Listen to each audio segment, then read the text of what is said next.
Ang Santos Ebanghelyo sumala ni San Mateo. Sa pagkalumog sa mga Pariseo, ang mga Saduceo gilupig ni Jesus sa katarungan. Nagpanon sila sa pagtuod kaniya o niya ko sa kanila na magtutudlo sa balakon misulay pakitig kaniya pinaging pangutanan. Magtutudlo na utana siya. Kung saman ang labing dakong suko sa balakon, si Jesus nitubag. Kinahanglan himumaon mo ang Ginoo na imong Diyos sa tibok mong kasing-kasing, sa tibok mong kalag o sa bukos mo una-una. Kini ang labing dako o ang labing importanteng suko ay kaduha na labing importanteng suko sama sa una.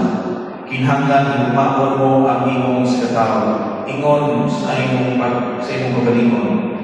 Nagsukat ining duha kasuko ang tibok balakon ni Moises o ang mga pagtulunan sa mga propeta. Ang Ebanghelyo sa Ginoo.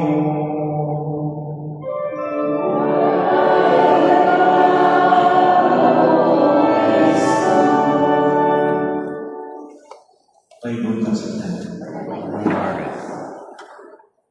Usa ka kahit na ni apply o US visa at sa Amerika o sa iyang interview sa embassy aron papatuod na siya sa kapalit na siya sa Tucson.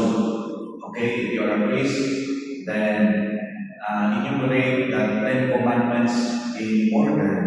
Kasi pati mo man ang pangandam na sa pagkasangko sa pagkakalimon sa kasapalitan ay sa 10 commandments kaya ang tapos dari malimon pero in order mo yun.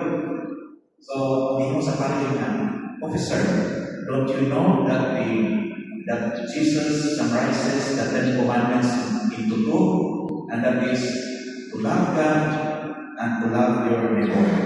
Also, pari summarize wala ang unod nila sa Ebanghelyo na tanong sa may kami importante suko.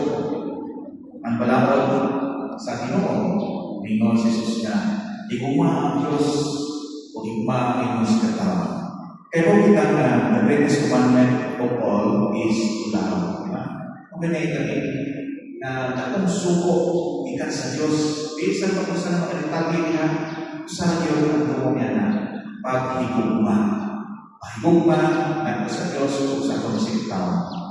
O kini ang Christian calling. Kung itawag kanakong tanan, to love. Kaya ang suko sa paghugma, it is imperative. Dili-ingon nga, it is a choice. Pili ka higugma, it is a command.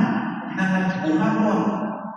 Dili lang kayo pinipatikon sa tawag ng buhaton. Mahimli ka man ang hugma, mahimong pagkalugan ang ulo ng hugma kung anak ay buhat. That's why it is a command of God to love God and to love your neighbor. Kung hindi mo ang hugma, it is self-unselfish giving. Kana self-giving and selflessly na di ka umatak sa pilimon na way pagpahunan, way sa kakot.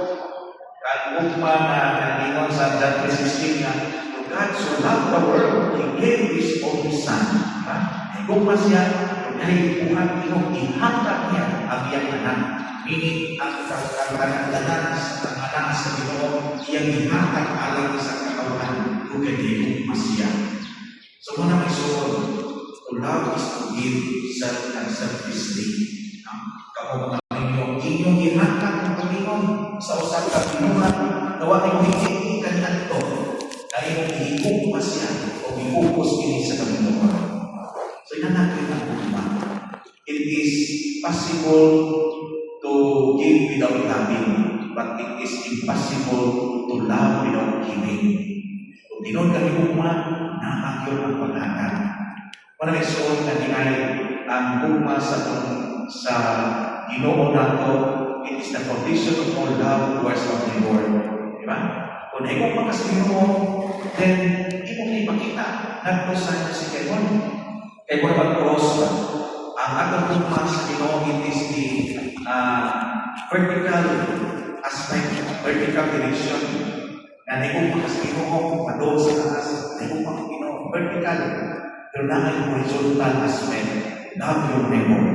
Sinanadyayin ko na kung si ang bukma, ang cross, it is the symbol of love. It is not the heart. Kaya ang heart, undang na umitik, mamatay ang kasing-kasing.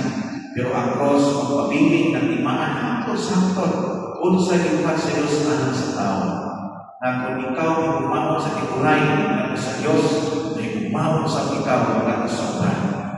Unang tigil ko hindi na kung para sa Diyos na atong umano, kung mas binon, it is fulfill kind of love. Huwag inundan, huwag kaustanan na matang sa umang. Kaya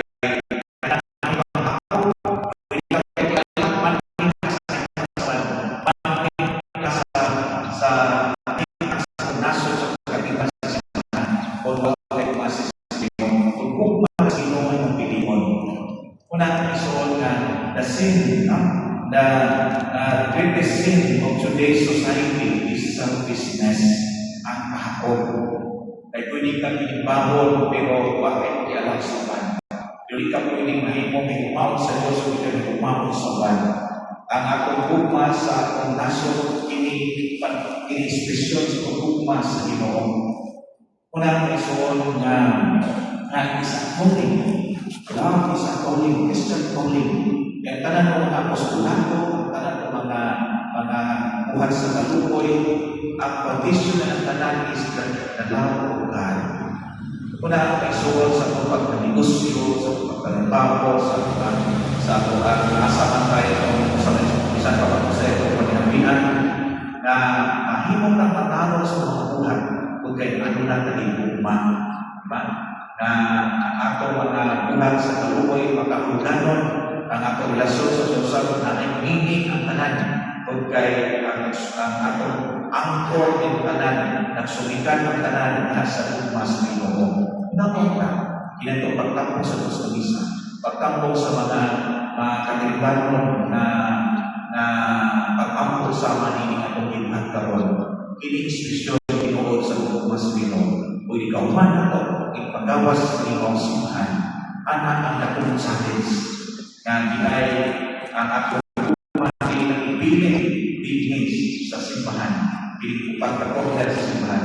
Ulit lalo mo na ito sa mga tumitalang at ikalawat sa panggawas, ipakita niya sa usagusahan sa buhat, sa itong pagpanamahon, sa itong relasyon, sa mag-iayon, sa pamilya, sa mga anak, sa kataliman o sa itong nasod. Ang hukma na Panginoon Isos sa Evangelyo. Hinamon